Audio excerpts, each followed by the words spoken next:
Chapter 110 रोही और diary. अब आगे। ये मुक्का सक्षम ने देवेश को मारा था। सक्षम जब इधर आया तो उसने देवेश को नीति का हाथ पकड़ते हुए देखा तो उसे बहुत गुस्सा आया। उसने देवेश को एक मुक्का मार दिया।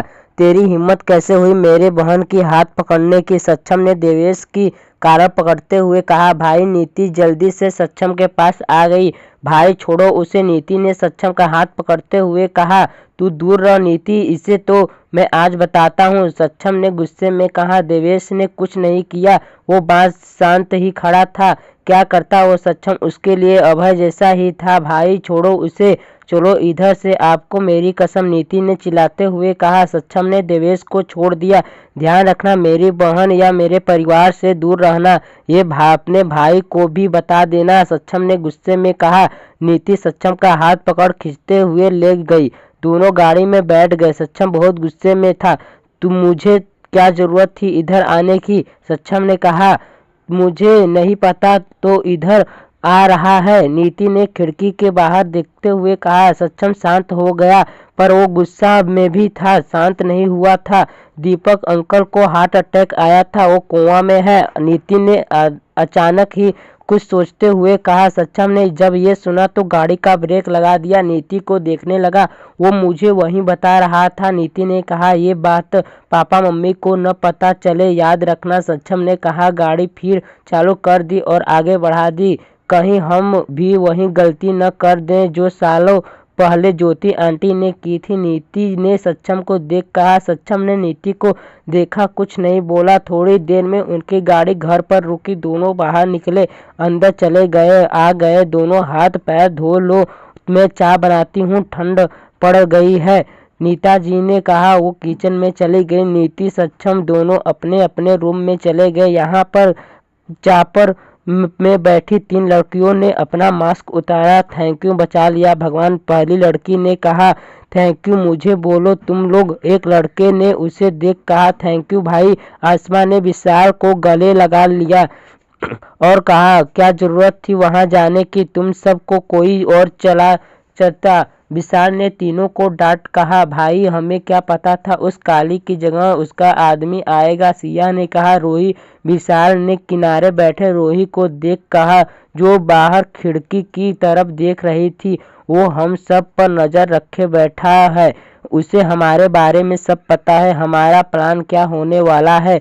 वो भी, रोही ने कुछ सोचते हुए कहा। हाँ, उसे पता चल गया था आज वह हम आने वाले हैं, तभी उसने अपने आदमी को अपने वेश में भेज दिया था। सिया ने अभी कुछ सोचते हुए कहा। हमारे डिपार्टमेंट में जितने भी लोग हैं सबके बारे में क्या पता करते, क्योंकि ये प्लान हमारे और हमारी टीम के अलावा किसी को भी नहीं पता था। विशाल ने भी सोचते हुए कहा। कितना टाइम है पहुंचने में? रूही ने कहा। अभी 1 घंटा है, पायलट ने कहा। रूही ने हाँ में सर हिला दिया। थोड़ी देर बाद सो जाती है, रूही ने कहा। वो आराम से चेयर में टिक गई, आंखें बंद कर ली। तुम इतनी आलसी तो कभी नहीं थी, सिया ने उसे देख कहा। पता नहीं यार, बहुत नींद आ रही है आजकल, रूही ने आंखें बंद करते हुए कहा। सिया ने विशाल आसमा को देख जो फोन में लगे थे। यस, क्या ये तेरी दवाई का असर है या तूने हैवी डोज तो नहीं लिया है, सिया ने रूही के कान में कहा। रूही ने आंखें खोली और सिया को देख कहा। शायद एक बार डॉक्टर को चेक करा लेती हूँ, सिया ने कहा। रूही हाँ में सर हिला दिया। सिया भी शांत हो गई। 1 घंटे में वो दोनों फिर पैलेस के ऊपर टेरेस में जाते हैं। वो लोग चापर से उतर रहे थे, उन्हें आवाज सुनाई दी। कहाँ गए हो तुम लोग? नीलेश जी दोनों हाथ बंद खड़े थे। मामा आप हैं, मुझे लगा, विशाल ने अपने सीने में हाथ रख कहा। क्या लगा कि मामी है? नीलेश जी ने विशाल के पीठ पर मारते हुए कहा। विशाल ने हाँ में सर हिला दिया। चलो, मेरे अलावा भी सब लोग डरते हैं, उनसे अच्छा लगा सुनकर, नीलेश जी ने कहा। हाँ डरते हैं तो तभी तो कल रात को आइसक्रीम चुरा कर खा ली थी, पीछे से नीता जी की आवाज आई। नीलेश जी डर गए। कहा, कहाँ गए थे तुम लोग? नीता जी ने गुस्से में सबको चिल्लाकर कहा। मामी हम लोग बस यहीं गए थे, थोड़ा ब्रिज का काम था, विशाल ने प्यार से कहा। नीता जी ने गले लगा लिया। ठीक है, बता कर जाना चाहिए अगर कोई काम से जा रहे हो तो, नीता जी ने प्यार से कहा। सबने हाँ में सर हिला दिया। चलो नीचे, सक्षम और नीति भी आ गए हैं, सब नीचे चले। रूही ने फ्रेश होकर सब नीचे डाइनिंग टेबल पर आ गए। सक्षम ने सबको देख कहा कुछ भी नहीं कहना है, सब उसे देखने लगे। बोला नीलेश जी ने कहा पापा, वो सक्षम ने कुछ संकोच कर रहा है, बोलो क्या है, नीलेश जी ने पूछा। बाजू में बैठी रूही ने उसके कंधे पर हाथ रख दिया। सक्षम ने रूही की तरफ देखा और कहा दीपक अंकल कोमा में है। उसकी ये बात सुन नीलेश जी के हाथ पर से कटोरी नीचे गिर गई। सब उसे शौक में देखने लगे। तुझे कैसे पता, विशाल ने कहा। आज मेरा वहाँ कैंप था, वहाँ पर देवेश डॉक्टर के अपॉइंटमेंट में आए थे, उसने मुझे बताया। नीति जी ने सर झुका लिया। नीलेश जी रूही को देखने लगे। वो शांत से बैठी हुई थी, उसके मन में क्या चल रहा था किसी को भी नहीं पता था। नीलेश जी खड़े हो गए और अपने रूम में चले गए। नीता जी ने उनके पीछे पीछे। सक्षम ने रूही को देख कहा क्या मैंने गलत कर दिया, पापा को बताकर? नहीं सही किया, क्या पता किसी और से पता चलता तो और बुरा लगता। रूही ने कहा। अपनी जगह से खड़ी हो गई। माँ से कह देना मैं रात को घर नहीं आऊंगी, रूही ने कहा। बाहर गेट की तरफ जाने लगी। कहाँ जा रही हो, सक्षम ने पूछा। कहाँ जाऊंगी, रूही ने बस इतना कहा। सबको समझ आ गया, कोई कुछ नहीं बोला, सब भी अपने रूम में चले गए। रूही घर से पैदल ही चल गई। वो कदम से कदम 30 कदम चली होगी। वो एक घर के सामने आकर खड़ी हो गई। उस घर पर बड़ा सा गेट लगा हुआ था, उस पर नाम प्लेट डाली थी सिंघानिया पैलेस। रूही गेट खोल अंदर आ गई। बड़ा सा माउंटेन बना हुआ था बीचों बीच, जिसमें 2 जलपरी बैठी हुई थी। उसे देख रूही के चेहरे पर काफी अनति व स्माइल आ गई। रूही माउंट को पार कर अंदर चली गई। एक बड़े से गेट के पास खड़ी हो गई। दीवार के पास से किसी लाल बटन को टच किया, जिससे वो दीवार थोड़ा उठ गई। वहां फिंगरप्रिंट का बॉक्स आ गया। रूही ने अपने दोनों हाथों को वहां पर रखा, जिससे गेट अपने आप खुल गया। रूही अंदर चली गई। गेट फिर बंद हो गया। रूही अंदर आई। पूरे घर में सिर्फ अंधेरा ही था। रूही बिना लाइट जलाए एक रूम में चली गई, वहां की लाइट चालू की। लाइट चालू होते ही पूरे रूम में उजाला हो गया। रूम एक बड़ा सा बेड के ऊपर लगी 2 कपल की फोटोज लगी हुई थी। वो दोनों बड़े प्यारे लग रहे थे। साथ में रूही उस फोटो के पास जाकर खड़ी हो गई। माँ पापा।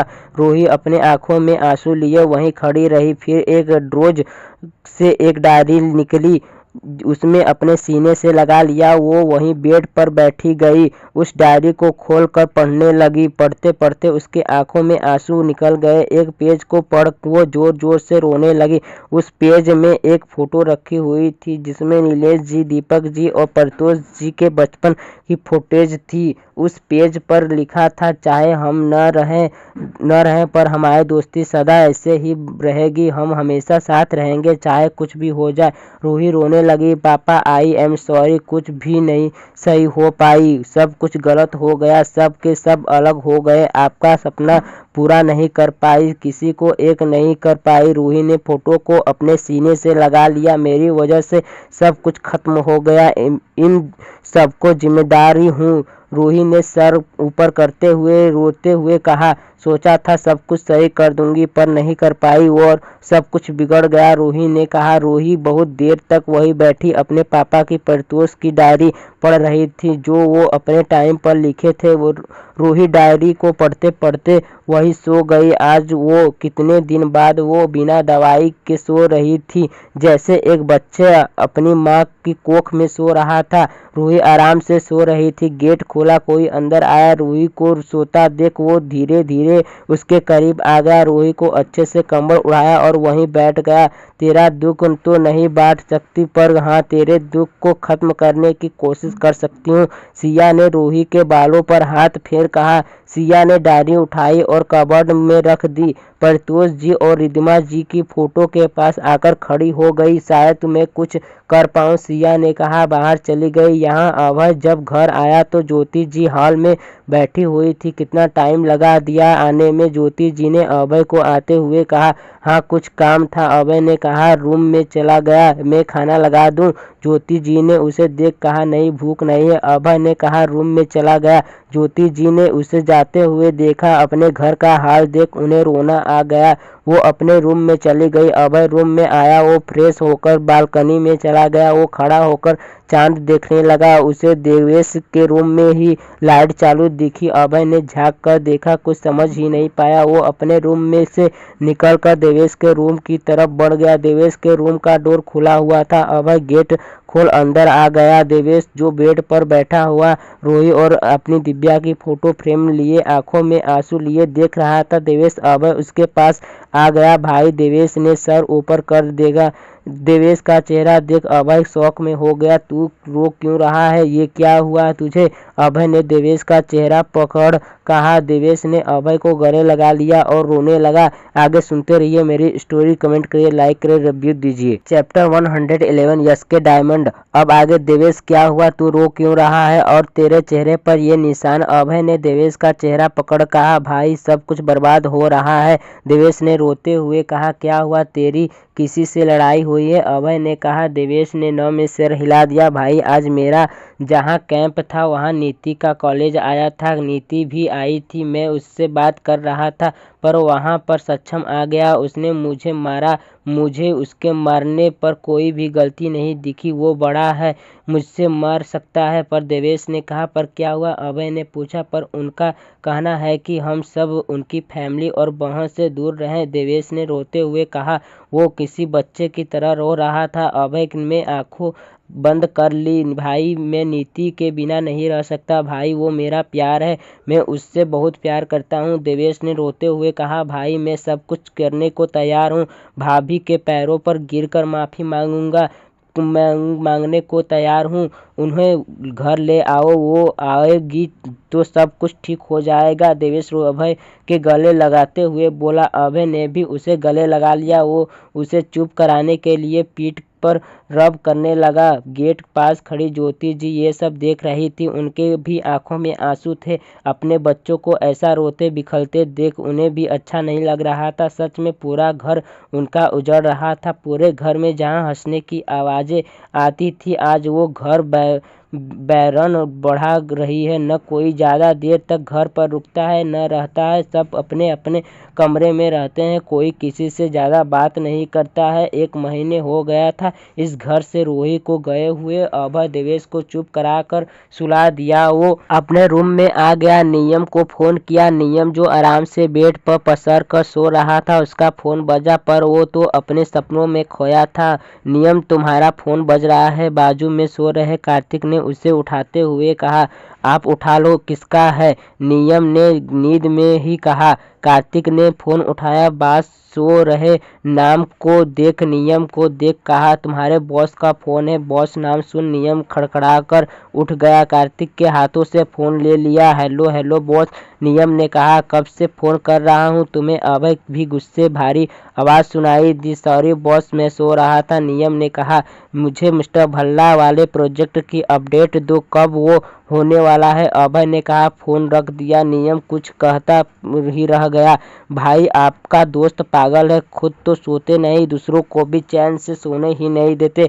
नियम गुस्से में बेड से उठ गया। अपना लैपटॉप उठा लिया। कार्तिक ने सर न में हिला दिया। मुझे क्या, मैं तो सोने चला। कार्तिक ने कहा। कंबल ओढ़ सो गया। आपका छोटा भाई काम कर रहा है, आप सोने जा रहे हैं। नियम ने मुंह बनाकर कहा। हाँ तो तेरा काम है, मेरा थोड़ी। मैं तो सोने रहा हूँ, डिस्टर्ब मत कर। कार्तिक कंबल पूरा सर पे ओढ़ कर सो गया। नियम मुंह बनाकर काम करने लगा। मन ही मन अभय को कोस रहा था। वो बेड पर आकर सो गया। नेक्स्ट मॉर्निंग अभय अपने ऑफिस में बैठा हुआ था। नियम उसके सामने खड़ा हुआ तो नींद में खड़ा था। बताओ अपडेट क्या है, अभय ने पूछा। सर परसों होने वाली मीटिंग मिस्टर भल्ला के ऑफिस में, नियम ने कहा। ठीक है, तैयारी करो, अभय ने कहा। नियम को जाने को कहा। नियम चला गया। पूरी रात वो सोया नहीं था अच्छे से, उसकी आंखें अभी भी सूजी दिख रही थी। यहाँ पर राजस्थान। रूही की नींद खुली, अपने आसपास देखा, समझ गई यहाँ कौन आया होगा। उसके और सिया के अलावा यहाँ कोई नहीं आता, किसी के भी फिंगरप्रिंट नहीं है यहाँ पर। रूही आराम से कंबल से बाहर निकली, रूम को जमा कर अपने मम्मी पापा की फोटोज के पास खड़ी हो गई, आशीर्वाद लेकर रूम से बाहर निकली। अब पूरे घर में सूरज की किरणें आ रही थी, जिससे घर का कोना कोना चमक रहा था। आलीशान सोफे जितना घर दिखने में सुंदर था, उतना ही अंदर से खूबसूरत था।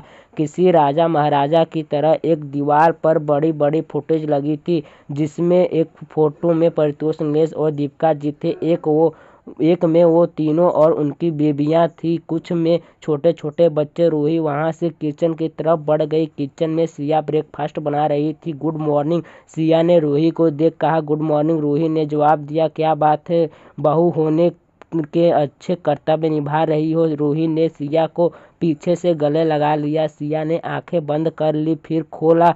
कहा, कितनी बार कहा है, मैं नहीं चाहती कुछ भी, मैं अपनी जगह ठीक हूँ। क्या बेटी बन कर नहीं कर सकती, क्या हुआ? रूही ने उसके ऐसा बोलते हुए, मैं अकेले ठीक हूँ, मुझे नहीं है किसी की जरूरत। सिया ने कहा, तो क्या जिंदगी भर अकेले रहना है? रूही ने पूछा। तू भी तो रहेगी ना अकेले? सिया ने रूही की तरफ देख कहा, मेरी बात छोड़, तू अपना बात, कब तक तू अकेली रहेगी? हाँ, अगर मुझे भाई नहीं पसंद तो बता दे, पर मुझे नहीं लगता ऐसा कुछ है, क्योंकि मैं जानती हूँ तुम्हें भाई बचपन से पसंद है, और वो पसंद कब तुम्हारा प्यार बन गई, तुम्हें खुद भी नहीं पता।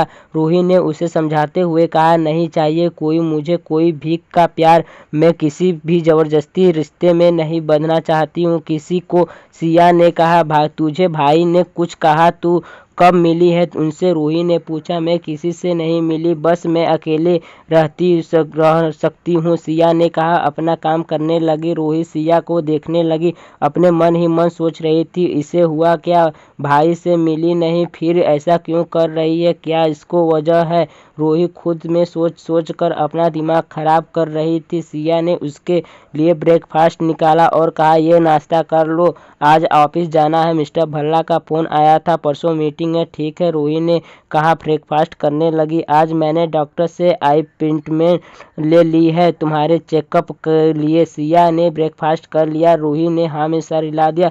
दोनों घर को लॉक कर अब्राहम पैलेस आ गए। रूही रूम में फ्रेश होकर ऑफिस के लिए रेडी होने लगी। सिया नीचे आई। उसने ब्लैक कलर का जींस वाइट शर्ट पहनी थी, जिसमें ब्लैक ब्लेजर एकदम बवाल लग रही थी। उसमें हाई पोनी, हाथों में लैपटॉप बैग, फोन पर बात करते हुए सीढ़ियों से नीचे उतर रही थी। हाँ, तुम सब कब रेडी होकर रखना, हम आ रहे हैं, सिया अपने फ़ोन पर बात करते हुए असिस्टेंट से बोल रही थी। फ़ोन रख वो नीलेश जी के पास आ गई। वो चाय हाथ में बस लिए हुए थे, पी नहीं रहे थे, चाय भी ठंड हो गई थी। क्या हुआ अंकल, सिया ने पूछा। नीलेश जी होश में आए, कुछ नहीं बोल चाय पीने लगे। एक सिप लेते ही ठंडी चाय बाहर निकल दी, कप वही टेबल पर रख दी। अंकल आप ठीक हैं? सिया ने कहा, हाँ बेटा मैं ठीक हूँ, बस थोड़ा तबीयत खराब है, और कुछ नहीं, नीलेश जी ने कहा। क्या हुआ अंकल, सिया ने पूछा।